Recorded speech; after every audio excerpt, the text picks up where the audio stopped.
Hello friends, welcome to Rajneet medical education. इस lecture में हम डिस्कस करेंगे calcium channel blockers. Calcium channel blockers क्या होते हैं, ये इनका क्या एक्शन होता है, डिटेल में हम इस वीडियो में डिस्कस करेंगे। So let's start the video. Calcium channel blockers, calcium channel blockers basically हमारे हार्ट पर एक्ट करती हैं ये मेडिकेशंस। मेनली ये हार्ट के लिए होती हैं, बट इनका कुछ अदर एक्शन भी होते हैं, अदर इंडिकेशंस भी होते हैं, वो हम इस वीडियो में डिस्कस करेंगे। कैल्शियम चैनल ब्लॉकर्स नेम से ही क्लियर है, कैल्शियम चैनल ब्लॉकर्स मीन्स ये जो मेडिकेशन है, ये जो ड्रग्स है, ये कैल्शियम चैनल्स को ब्लॉक करते हैं। तो अभी हम डिस्कस करते हैं कैसे होगा ये। Calcium channel blockers are used to treat variety of cardiovascular disease conditions। सबसे पहले ये किस पर एक्ट करती हैं और ये क्या ट्रीट करती हैं, ये हमारी cardiovascular disease condition mainly treat करती हैं। कार्डियोवास्कुलर मीन्स हमारे हार्ट पर और ब्लड वेसल्स पर ये एक्ट करती हैं। देन आता है जैसे कि कौन कौन सी कंडीशंस के लिए ये हेल्पफुल है, जैसे कि कार्डियक अरिथमियास। कार्डियक अरिथमियास क्या होता है? Arrhythmia means irregular heart beat. Cardiac arrhythmia means अगर हमारा हार्ट रेट जो है वो बहुत ज्यादा फास्ट है, जैसे कि टेकिकार्डिया, वेंट्रिकुलर टेकिकार्डियास। उन कंडीशन में कैल्शियम चैनल ब्लॉकर्स बहुत ज्यादा हेल्पफुल होते हैं हार्ट रेट को डाउन लाने के लिए, लो करने के लिए। प्लस कार्डियक अरिथमियास में और भी कंडीशन आती है जिनमें हमारा हार्ट रेट बहुत ज्यादा लो हो जाता है, ब्रेडिकार्डिया जिसको बोलते हैं। तो इरेगुलर हार्ट रेट में कैल्शियम चैनल ब्लॉकर्स यूजफुल है। लेकिन बेसिकली इस कंडीशन में जो कैल्शियम चैनल ब्लॉकर्स जो हार्ट पर एक्ट करते हैं, वो बेसिकली जो टेकिकार्डिया होते हैं, लाइक वेंट्रिकुलर टेकिकार्डिया मीन्स जब हमारा हार्ट रेट बहुत ज्यादा हाई चला जाता है तो उसको लो डाउन करने में हेल्प करते हैं, उसको मेंटेन करने में हेल्प करते हैं। देन हाइपरटेंशन, अगर ब्लड प्रेशर बहुत ज्यादा है, हमारा हाई है, तो जो कैल्शियम चैनल ब्लॉकर्स है वो ब्लड प्रेशर को लो करने में हेल्प करते हैं, नॉर्मल ब्लड प्रेशर में हेल्प करते हैं। कई बार इससे ब्लड प्रेशर बहुत ज्यादा लो भी हो जाता है कैल्शियम चैनल ब्लॉकर से, तो ये एंटी हाइपरटेंसिव्स भी हैं, इसलिए वो बातें हमको ध्यान रखनी पड़ती है, वो हम इसी में डिस्कस करेंगे। तो कार्डियक अरिथमियास के लिए हेल्पफुल है ड्रग्स। हाइपरटेंशन, अगर आपका ब्लड प्रेशर हाई है तो उसको लो करने के लिए। एंड एक और important condition angina pectoris. Angina में भी ये बहुत हेल्पफुल है। एंजाइना क्या होता है? एंजाइना भी एक हार्ट कंडीशन है, जब हमारे हार्ट का जो मसल्स है उसको प्रॉपर ब्लड सप्लाई नहीं मिलती तो हमें चेस्ट पेन की कंडीशन होती है, चेस्ट पेन फील होता है, उसको बोलते हैं एंजाइना पेक्टोरिस। एंजाइना पेक्टोरिस में चेस्ट पेन होता है, जो कि एक साइन है कि आपके हार्ट को प्रॉपर ब्लड सप्लाई नहीं मिल रही। कॉर्नरी आर्टरीज जो कि हार्ट को ब्लड सप्लाई प्रोवाइड करती हैं, उनमें कहीं ब्लॉकेज है, उस कंडीशन को बोलते हैं एंजाइना पेक्टोरिस। तो कैल्शियम चैनल ब्लॉकर्स हमारा मेनली कार्डियोवास्कुलर डिसीज कंडीशन के लिए हेल्पफुल है ये ड्रग्स, कार्डियक अरिथमियास के लिए, हाइपरटेंशन के लिए और एंजाइना पेक्टोरिस के लिए। ये जो कैल्शियम चैनल ब्लॉकर्स हैं ये क्या करते हैं? Calcium channel blockers inhibit means ये रोकते हैं किसको? L type calcium channels within the cells. Calcium channel blockers mainly L type calcium channels पर एक्ट करते हैं। अब कितने टाइप के कैल्शियम चैनल्स होते हैं? तो हमारी बॉडी में हमें पता है कि बहुत सारे चैनल्स होते हैं, आयन चैनल्स होते हैं सेल्स के अंदर, तो ऐसे ही कैल्शियम चैनल्स हमारी बॉडी में होते हैं। अब ये कैल्शियम चैनल कितने टाइप के होते हैं? टाइप्स ऑफ कैल्शियम चैनल्स, तो कैल्शियम चैनल 3 टाइप्स के होते हैं, L type calcium channel, T type and N type calcium channels. L type calcium channels, L इसलिए बोला है क्योंकि ये लो है, लो थ्रेशोल्ड टाइप। तो एल टाइप कैल्शियम चैनल्स क्या करते हैं? ये मेनली जो कैल्शियम चैनल ब्लॉकर्स है एल टाइप पर एक्ट करते हैं। ये हमारे स्मूथ मसल्स जो है पेरिफेरल आर्टरीज की और हार्ट की, स्मूथ मसल्स जो हमारे हार्ट में जो ब्लड वेसल्स हैं, या फिर जो हमारी पेरिफेरल आर्टरीज है, मीन्स जो हमारी बॉडी की साइड्स मीन्स आर्म्स और लिम्स की जो आर्टरीज हैं, उन पर ये मेनली एक्ट करता है। एल टाइप कैल्शियम चैनल्स ये मेनली वहां पर पाए जाते हैं। And responsible for normal myocardial contractility, क्योंकि देखो ये क्या है, हमारे हार्ट के मसल्स में एल टाइप चैनल्स होते हैं, एल टाइप कैल्शियम चैनल्स। तो मेनली ये हार्ट के जो मसल्स को जो कॉन्ट्रैक्ट करने के लिए जो रिस्पॉन्सिबल है चैनल्स, वो है L type calcium channels. Plus उसके साथ ही जो हमारे वस्कुलर स्मूथ मसल्स हैं, मीन्स जो हमारी ब्लड वेसल्स की जो मसल्स हैं, उन पर भी ये प्रेजेंट होते हैं एल टाइप कैल्शियम चैनल्स। तो उनको नैरो करने में, उनको कॉन्स्ट्रिक्ट करने में या कॉन्ट्रैक्ट करने में भी L type calcium channels responsible होते हैं। तो अगर हम in L type calcium channel को ब्लॉक कर दें तो एल टाइप कैल्शियम चैनल, सबसे पहले आप एक बात याद रखें कि कैल्शियम का मतलब है अगर कहीं किसी चीज में कैल्शियम एंटर हो रहा है मीन्स वहां कॉन्ट्रैक्टिलिटी हो रही है। समझने के लिए आप याद रख सकते हैं मीन्स वो चीज नैरो हो रही है, कॉन्स्ट्रिक्ट हो रही है। तो एल टाइप कैल्शियम चैनल एक तो हमारे हार्ट के मसल में प्रेजेंट है मीन्स हार्ट के मायोकार्डियम में, तो इसलिए हार्ट की कॉन्ट्रैक्टिलिटी के लिए ये इंपॉर्टेंट है। प्लस हमारे जो स्मूथ मसल्स हैं, वेसल्स की जो स्मूथ मसल है मींस वस्कुलर स्मूथ मसल्स, उनकी कॉन्ट्रैक्टिलिटी के लिए भी एल टाइप रिस्पॉन्सिबल है। तो अगर हम एल टाइप कैल्शियम चैनल्स को ब्लॉक कर देंगे तो एक तो हमारे हार्ट की जो मसल्स है वो भी रिलैक्स हो जाएंगे, प्लस जो ब्लड वेसल्स कॉन्स्ट्रिक्ट हो रही हैं वो भी डायलेट हो जाएंगी, रिलैक्स हो जाएंगी। तो अगर हम इनको ब्लॉक कर देते हैं एल टाइप को तो ये क्या करते हैं, डायलेट सिस्टमिक वस्कुलेचर। तो ये ब्लड वेसल्स जो है हमारी बॉडी की जो ब्लड वेसल्स है उसको डायलेट कर देते हैं एंड ब्लड प्रेशर रिड्यूस हो जाता है। तो अगर कोई ब्लड वेसल्स नैरो होगी तो उसमें हाई ब्लड प्रेशर होगा, वेयर एज अगर कोई ब्लड वेसल्स क्या है, डायलेट है, तो उसका ब्लड प्रेशर लो होगा। अब हमें जो याद रखते हैं वो कौन सी, एल टाइप की जो कैल्शियम चैनल ब्लॉकर्स है वो एल टाइप पर एक्ट करते हैं। देन आता है T type. T type means transient type. ये कहाँ पर पाए जाते हैं, मेनली पेसमेकर सेल्स में, जो हमारे हार्ट के पेसमेकर सेल है, आर्टीरियल एंड परकिंजे सेल्स में, आर्टरीज की सेल्स में, और परकिंजे फाइबर्स के जो सेल्स है वहां पर पाए जाते हैं। एन टाइप कैल्शियम चैनल्स हमारे ब्रेन में लोकेटेड होते हैं। अब पढ़ते हैं हम classification of calcium channel blockers. Calcium channel blockers की क्लासिफिकेशन क्या है, मींस इसमें कौन कौन से ड्रग्स या फिर मेडिसिन आती हैं।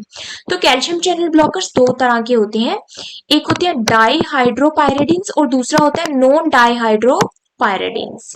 सो डाईहाइड्रोपायरिडीन्स और नॉन डाईहाइड्रोपायरिडीन्स, इन दोनों में डिफरेंस ये है कि डाईहाइड्रोपायरिडीन्स जो है ये मेनली इनका ज्यादा पोटेंट एक्शन मींस ज्यादा ये किस पर एक्ट करते हैं, ज्यादा स्ट्रॉन्ग एक्शन इनका किस पर है, ब्लड वेसल्स पर, और वो भी कौन सी, आर्टीरियोल्स पर, मींस जो आर्टरीज के जो फर्दर ब्रांचेस हैं उस पर। तो ये मेनली ब्लड वेसल्स पर ज्यादा एक्ट करते हैं। देन हार्ट मसल्स पर भी ये एक्ट करते हैं, इनका एक्शन जरूर होगा हार्ट मसल पर भी, लेकिन ब्लड वेसल्स पर, आर्टीरियोल्स पर इनका ज्यादा एक्शन होगा as compare to heart muscles पर। और ये क्या करेंगे, मेनली क्योंकि ये ब्लड वेसल्स पर एक्ट कर रहे हैं, मोस्ट मेनली ज्यादा स्ट्रॉन्ग एक्शन इनका ब्लड वेसल्स पर है, तो ब्लड वेसल्स जो नैरो है वो डायलेट हो जाएंगी कैल्शियम चैनल ब्लॉकर से। तो जिससे क्या होगा, हाइपरटेंशन के लिए ये हेल्पफुल है। अगर हाई ब्लड प्रेशर है तो ब्लड वेसल्स का डायलेट होने से क्या होगा, ब्लड प्रेशर जो है वो लो हो जाएगा। तो ये मेनली हाइपरटेंशन को प्रिवेंट करने के लिए यूजफुल है डाईहाइड्रोपायरिडीन्स। नाउ डाईहाइड्रोपायरिडीन्स में हमारी कौन कौन सी ड्रग्स आती हैं, एम्लोडिपिन। तो आपने याद रखना है कि ये जो डाईहाइड्रोपायरिडीन्स है इसमें लास्ट में आता है DIPINE, dipine. So amlodipine, nicardipine, nifedipine, felodipine and clevidipine. So ये जो क्लेविडिपिन ड्रग है ये हमारे ब्लड ब्रेन बैरियर को भी क्रॉस करती है। ब्लड ब्रेन बैरियर को क्रॉस करने की वजह से ये क्या प्रिवेंट करता है, हमारे सेरिब्रल वेसोस्पाज्म, जो हमारे ब्रेन में जो वेसोस्पाज्म है मींस जो वेसल्स है उसका नैरोइंग होने को प्रिवेंट करता है, तो उसको नैरो नहीं होने देता ब्रेन की वेसल्स को। तो ये किस कंडीशन में हेल्पफुल है, एन्यूरिज्म सब आर्किनोइड हेमरेज। सो एन्यूरिज्मल सब आर्किनोइड हेमरेज मींस जो हमारे ब्रेन में जो ब्लीडिंग हो जाती है, सब आर्किनोइड स्पेस में जो ब्लीडिंग हो जाती है, हेमरेज हो जाती है, तो उसको प्रिवेंट करने के लिए क्लेविडिपिन जो कैल्शियम चैनल ब्लॉकर्स है ये हेल्पफुल है। तो ये हमारे डाईहाइड्रोपायरिडीन्स है। दूसरी तरफ हमारे आते हैं नॉन डाईहाइड्रोपायरिडीन्स। ये क्या है, more potent action on heart muscles. ये हमारे हार्ट मसल्स पर ज्यादा एक्ट करते हैं then blood vessels. Blood vessels पर भी इनका फंक्शन होगा, ऑफ कोर्स ये एक्ट करेंगे, लेकिन ज्यादा पोटेंट मीन स्ट्रॉन्ग एक्शन इनका हार्ट मसल्स पर है। इसलिए ये किस चीजों में हेल्प करते हैं, एक तो एरिथमियाज में, अगर ये हार्ट के मसल्स पर एक्ट करेंगे, हार्ट मसल्स को रिलैक्स करेंगे, तो हार्ट मसल्स में क्या प्रेजेंट है, हमारे एसए नोड यहाँ पर प्रेजेंट है, एवी नोड प्रेजेंट है। तो ये जो नोड्स है, ये पेसमेकर जो सेल्स है ये भी रिलैक्स हो जाएंगे, जिसकी वजह से जो हार्ट रेट है वो रिड्यूस हो जाएगा। तो इसलिए ये एरिथमिया या फिर इरेगुलर हार्ट रेट में भी ये हेल्पफुल है।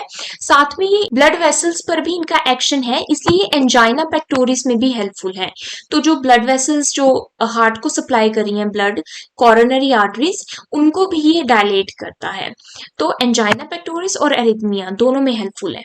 इसमें जो ड्रग्स मेन इंपॉर्टेंट इंपॉर्टेंट आती है वो आती है वेरापामिल एंड डिलीटियाजिम। जो डिलीटियाजिम ये जो ड्रग है acts both on blood vessel, ये ब्लड वेसल्स पर भी एक्ट करती है और कार्डियक मसल पर भी एक्ट करती है, तो इसलिए ये एंजाइना पेक्टोरिस में भी हेल्पफुल है और कार्डियक एरिथमिया में भी। सो ये क्लासिफिकेशन इंपॉर्टेंट है कैल्शियम चैनल ब्लॉकर्स की। Now calcium channel blockers act कैसे करते हैं, mechanism of action. Now normally calcium क्यों जरूरी होता है, calcium is required for the contraction of cardiac muscles and vascular smooth muscles. तो कैल्शियम का मतलब कॉन्ट्रैक्शन, तो कैल्शियम जो क्यों इंपॉर्टेंट है, हमारा जब कार्डियक मसल्स हैं, कार्डियक मसल सेल्स, उनको कॉन्ट्रैक्ट करने के लिए, उनकी कॉन्ट्रैक्शन के लिए कैल्शियम रिस्पॉन्सिबल है। अब हार्ट को कॉन्ट्रैक्ट भी तो करना ही है ताकि वो ब्लड को पंप कर सके, हार्ट से ब्लड जाएगा तभी, जब वो कॉन्ट्रैक्ट होगा तभी तो हार्ट से ब्लड जाएगा हमारी बॉडी को। तो कॉन्ट्रैक्शन ऑफ कार्डियक मसल के लिए हमारा कैल्शियम इंपॉर्टेंट है। देन वस्कुलर स्मूथ मसल्स, जो वेसल्स की जो स्मूथ मसल्स है, ब्लड वेसल्स की, उनको कॉन्ट्रैक्ट करने के लिए भी कैल्शियम रिस्पॉन्सिबल है। So calcium means contraction. Now calcium channel blockers, name से क्लियर है, कैल्शियम चैनल ब्लॉकर्स क्या करेगा, ये क्या करेगा, ब्लॉक कर देगा वोल्टेज गेटेड कैल्शियम चैनल्स को। तो ये हमारे कैल्शियम चैनल्स हैं सेल्स में, तो ये वोल्टेज गेटेड कैल्शियम चैनल्स को ब्लॉक कर देगा। अब ये देखो, ये है हमारा कैल्शियम चैनल ब्लॉकर्स। तो ये कैल्शियम चैनल ब्लॉकर्स, इसने यहाँ पर एक तरह से ब्लॉक कर दिया है रास्ते को, जो वे है वहां पर इसने ब्लॉक कर दिया है। ये जो कैल्शियम आ रहा था सेल के अंदर, ये सेल के अंदर जाना चाहता था कैल्शियम, क्योंकि ये कैल्शियम रिफ्लक्स इनफ्लक्स होना था सेल के अंदर, लेकिन कैल्शियम चैनल ब्लॉकर्स इसके आगे यहाँ पर ब्लॉक कर दिया इसने, रास्ता आगे आ गया है। तो कैल्शियम जो है अब सेल के अंदर नहीं जा पा रहा, तो इस वजह से कैल्शियम चैनल ब्लॉकर्स क्या करते हैं, कैल्शियम चैनल को ब्लॉक कर देते हैं, जिसकी वजह से अगर कैल्शियम एंटर नहीं होगा सेल में तो क्या होगा, decrease the amount of calcium entering the cell membrane, जिससे क्या होता है, कैल्शियम सेल मेम्ब्रेन के दूसरी तरफ नहीं जा पाता, सेल में एंटर नहीं हो पाता, मायोकार्डियल और वस्कुलर स्मूथ मसल सेल्स के अंदर वो नहीं जा पाता। एज अ रिजल्ट, जिसकी वजह से कैल्शियम चैनल ब्लॉकर्स क्या करते हैं, first thing relaxes arterial smooth muscle, क्योंकि ये स्मूथ मसल जो आर्टरीज की है उसके अंदर जब नहीं जा पाएगा तो स्मूथ मसल रिलैक्स हो जाएंगी, क्योंकि नॉर्मल फंक्शन इसका क्या है, कॉन्ट्रैक्शन करना। तो स्मूथ मसल्स अगर आर्टरीज की, ब्लड वेसल्स की रिलैक्स हो जाएंगी तो क्या क्या इफेक्ट होगा, एक तो ब्लड प्रेशर रिड्यूस हो जाएगा, डिक्रीज हो जाएगा, क्योंकि अब ब्लड वेसल्स डायलेट हो गई हैं। दूसरा क्या होगा, डिक्रीज पेरिफेरल वस्कुलर रेजिस्टेंस। जो पेरिफेरल वस्कुलर रेजिस्टेंस है, देखो पेरिफेरल वस्कुलर रेजिस्टेंस क्या होता है, ये है हमारी डायलेटेड ब्लड वेसल और ये है हमारी narrow blood vessels. Narrow blood vessel में जो ब्लड का जो प्रेशर है, रेजिस्टेंस है जो वॉल्स पर, ब्लड वेसल्स की जो वॉल्स हैं उस पर ज्यादा होगा, तो रेजिस्टेंस ज्यादा होगा नैरो ब्लड वेसल में। जो डायलेटेड ब्लड वेसल है, अब इसका ब्लड जो प्रेशर डाल रहा है वॉल्स पर, जो रेजिस्टेंस डाल रहा है वो इतना ज्यादा नहीं है, क्योंकि ब्लड वेसल्स डायलेट है, तो vascular resistance, peripheral vascular resistance क्या होगा, डिक्रीज होगा। अगर पेरिफेरल वस्कुलर रेजिस्टेंस डिक्रीज होगा तो आफ्टर लोड डिक्रीज होगा। आफ्टर लोड क्या होता है, आफ्टर लोड होता है कि जो हमारा हार्ट जो है, हार्ट कितना प्रेशर डाल रहा है ब्लड को हार्ट से निकालने के लिए, हमारी बॉडी तक भेजने के लिए। तो अगर ब्लड वेसल्स डायलेट हो जाएंगी, वस्कुलर रेजिस्टेंस डिक्रीज हो जाएगा, ब्लड प्रेशर डिक्रीज हो जाएगा, तो हार्ट को इतना ज्यादा प्रेशर नहीं डालना पड़ेगा, इतना ज्यादा वर्कलोड नहीं लेना पड़ेगा, जिसकी वजह से क्या होता है कि आफ्टर लोड डिक्रीज हो जाता है। जो हमारे हार्ट को जितना प्रेशर लगाना पड़ रहा है ब्लड को इजेक्ट आउट करने के लिए, हार्ट से बॉडी में भेजने के लिए, वो डिक्रीज हो जाएगा, आफ्टर लोड डिक्रीज हो जाएगा।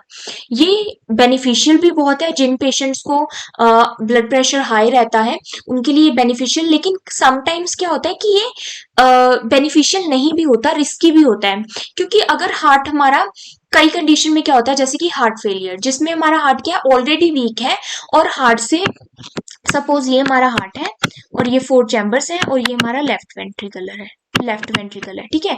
तो हार्ट फेलियर में क्या होता है कि जो आफ्टर लोड है वो ऑलरेडी कम होता है, जो लेफ्ट वेंट्रिकल से जो ब्लड जा रहा है वो ऑलरेडी डिक्रीज है। तो अगर हम कैल्शियम चैनल ब्लॉकर्स देते हैं हार्ट फेलियर पेशेंट को जिनका इजेक्शन फ्रैक्शन ऑलरेडी कम है, मींस लेफ्ट वेंट्रिकल से जो ब्लड है वो ऑलरेडी कम जा रहा है बॉडी में, तो आफ्टर लोड और ज्यादा कम हो जाएगा और हार्ट जो है वो ब्लड पंप नहीं कर पाएगा बॉडी को।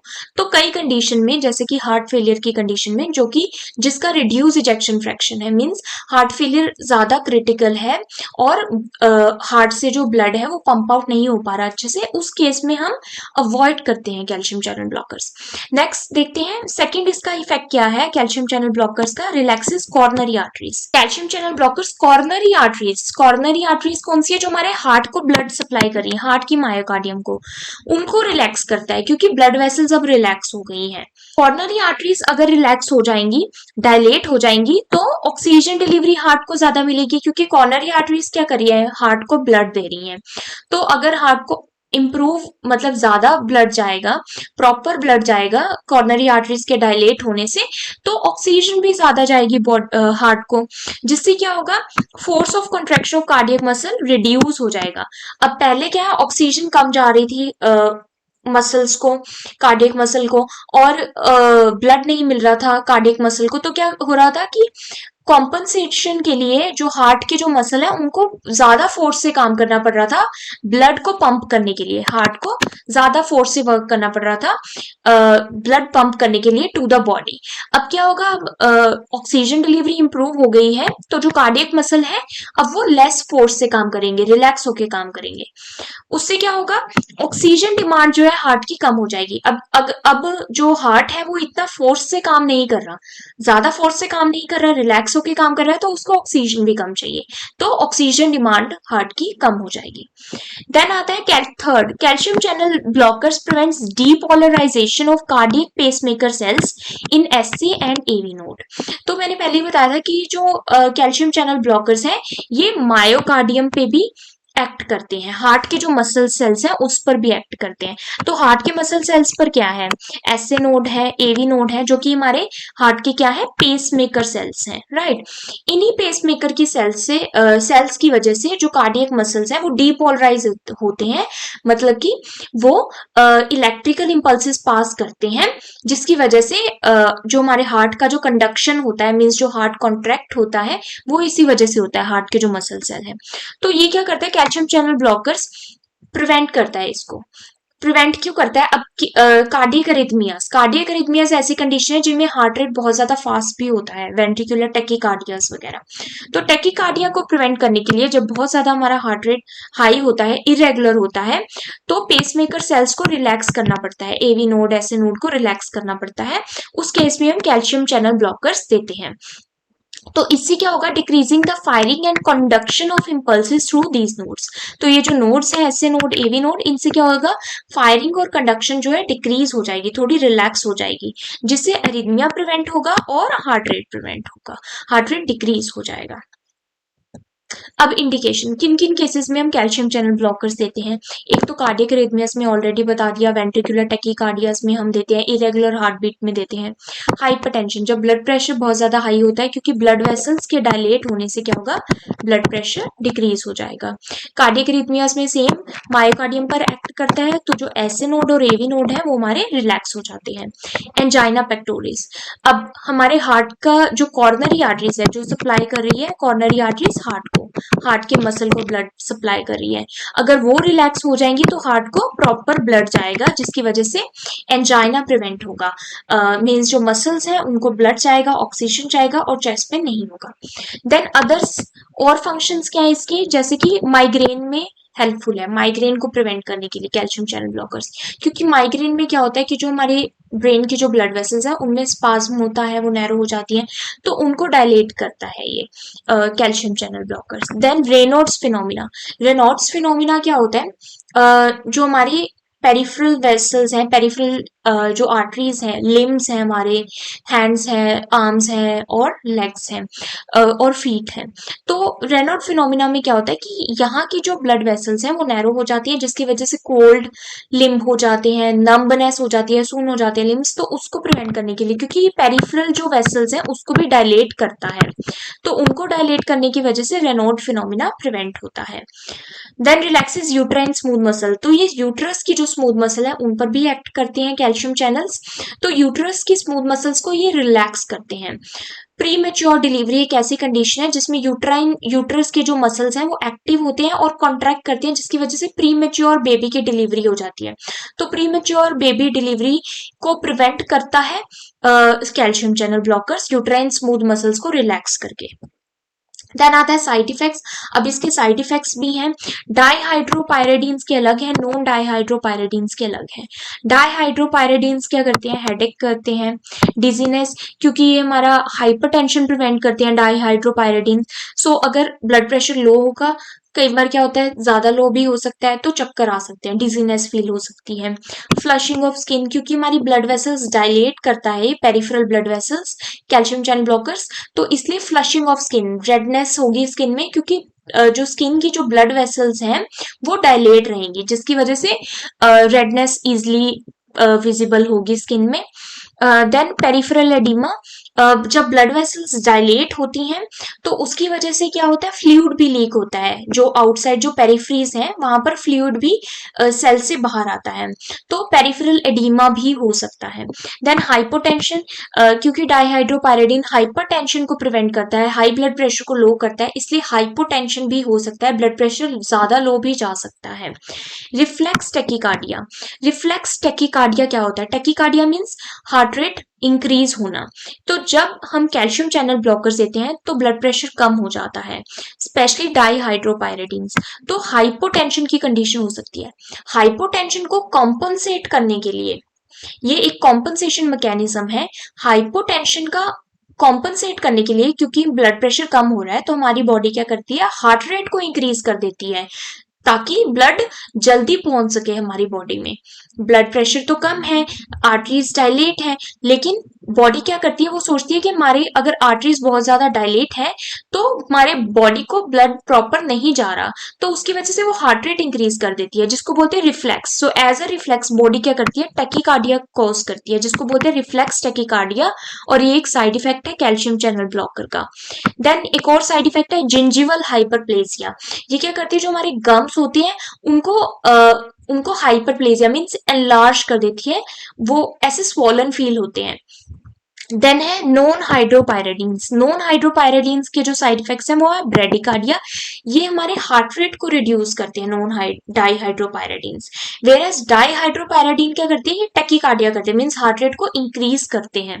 देन नॉन डाईहाइड्रोपायरिडीन से क्या होता है, कॉन्स्टिपेशन भी हो सकता है, क्योंकि जब हमारा गट की जो मसल्स हैं, हमारे इंटेस्टाइन की जो मसल्स हैं वो भी रिलैक्स हो जाती है, जिससे कॉन्स्टिपेशन हो सकता है, स्टूल्स इजिली पास नहीं होते इंटेस्टाइन से।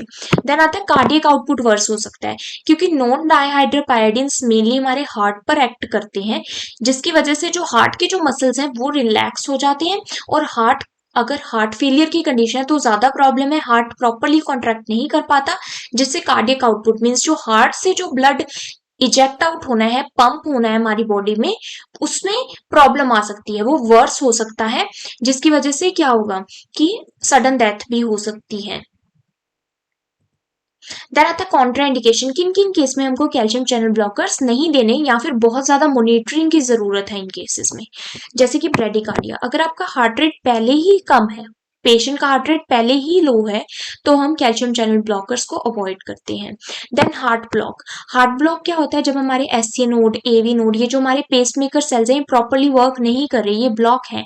तो हार्ट ब्लॉक की कंडीशन में अगर हम कैल्शियम चैनल ब्लॉकर्स देंगे तो ये जो सेल्स हैं ये और ज्यादा रिलैक्स हो जाएंगे और ज्यादा ये पंप नहीं कर पाएंगे, तो इनकी वजह से क्या होगा, ये फायरिंग नहीं कर पाएंगे कैल्शियम चैनल ब्लॉकर्स अगर हम दे देंगे हार्ट ब्लॉक की कंडीशन में, तो जो हार्ट है हमारा वो कॉन्ट्रैक्ट नहीं होगा और जिसकी वजह से डेथ हो सकती है। Then heart failure with reduce ejection fraction, heart failure की कंडीशन, हार्ट फेलियर है और साथ में इजेक्शन फ्रैक्शन रिड्यूस है, मींस हार्ट से जो पंप हो रहा है ब्लड वो कम है। उस केस में अगर हम कैल्शियम चैनल ब्लॉकर्स देते हैं तो हार्ट और ज्यादा वर्क नहीं करेगा, वो और ज्यादा रिलैक्स हो जाएगा और पंप नहीं कर पाएगा। देन आता है सेकेंड और थर्ड डिग्री एवी ब्लॉक। अगर एवी ब्लॉक है सेकेंड और third degree means high condition, high critical condition है ये। सो सेकेंड और थर्ड डिग्री एवी ब्लॉक में अगर हम कैल्शियम चैनल ब्लॉकर्स देते हैं तो वो जो एवी नोड है उसको और ज्यादा ब्लॉक कर देगा, और ज्यादा रिलैक्स कर देगा, जिससे कंडक्शन नहीं हो पाएगी और जो हार्ट सेल्स हैं वो डीपोलराइज नहीं हो पाएंगे और कंट्रोल कॉन्ट्रैक्ट बिल्कुल भी नहीं हो पाएंगे, बहुत ज्यादा कम हो जाएगा, जिससे इजेक्शन फ्रैक्शन या फिर आप कह सकते हैं कार्डियक आउटपुट रिड्यूस हो जाएगा। देन आता है सिक साइनस सिंड्रोम। सिक साइनस सिंड्रोम भी हमारा कंडक्शन सिस्टम का डिसऑर्डर है। इसमें जो हमारा साइनस नोड है वो प्रॉपरली वर्क नहीं करता, वो लो होता है।